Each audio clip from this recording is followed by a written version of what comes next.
चलो मित्रांनो, तुमचा आरआरबीचा जो पीओचा प्रीचा पेपर आहे हा डेफिनेटली उद्या आहेच. काही लोकांचा मे बी परवाही असू शकतो.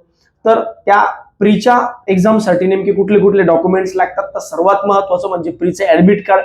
त्यानंतर दुसरी महत्वाची गोष्ट म्हणजे तुमचं ओरिजिनल आयडी प्रूफ.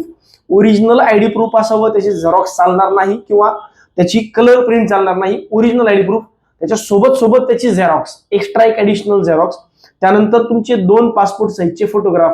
तर हे 4 डॉक्युमेंट सर्वात महत्वाचे की आरआरबी पीओ साठी. ऍडमिट कार्ड ओरिजिनल, त्यानंतर ओरिजिनल आयडी प्रूफ, त्याची झेरॉक्स म्हणजेच आयडी प्रूफची झेरॉक्स, आणि सर्वात महत्वाचं म्हणजे पासपोर्ट साईजचे 2 फोटोग्राफ.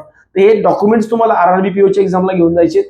आरआरबी पीओचा पेपर कसा असेल, तर ऑफकोर्स आरआरबी पीओचा पेपर हा इझी टू मॉडरेट असणार आहे. पेपर पॅटर्न एकदम प्रेडिक्टेबल आहे. जसं क्वांटमध्ये नेहमीप्रमाणे 2 किंवा 3 डीआय येतील, नंबर सिरीज येईल, अप्रॉक्सिमेट कॅल्क्युलेशन येईल, सिम्प्लिफिकेशन येणार नाही, क्वाड्रॅटिक इक्वेशन म्हणजे कंपॅरिझन ऑफ व्हेरिएबल होईल. बाकी उरलेले अरिथमॅटिक किंवा मॅक्सिमम एखादं छोटं मोठं इझी वालं केसलेट असू शकतं. त्यानंतर जर तुम्ही रिझनिंग मध्ये विचारताल तर चायनीज कोडिंग डिकोडिंग येऊ शकतं, इनइक्वेलिटी येणार. त्यानंतर सिलोइझम येईल, सिटिंग अरेंजमेंटचे 2 सेट मिनिमम येतील, पझलचे 2 सेट मिनिमम येतील, आणि मिसलेनियस म्हणजे जसं डिस्टन्स डायरेक्शन, ब्लड रिलेशन वाला हवाला एक पार्ट जो आहे तो येऊ शकतो. बाकी एकदम पेपर इझी टू मॉडरेट असणार आहे. जेवढे जास्त अटेम्प्ट होतील तेवढे जास्त अटेम्प्ट करण्याचा प्रयत्न करा. अॅक्युरेसीवर फार जास्त लक्ष देऊ नका. अॅक्युरेसी बाय डिफॉल्ट मेंटेन राहत असते. बाकी एवढंच आहे. क्वांट रिझनिंग डेफिनेटली आपलं प्रत्येकाचं स्ट्रॉंग आहे.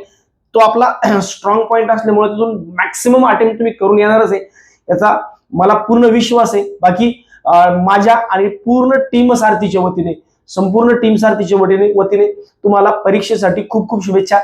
तुमचा 100% द्या, एवढंच सांगेल. धन्यवाद.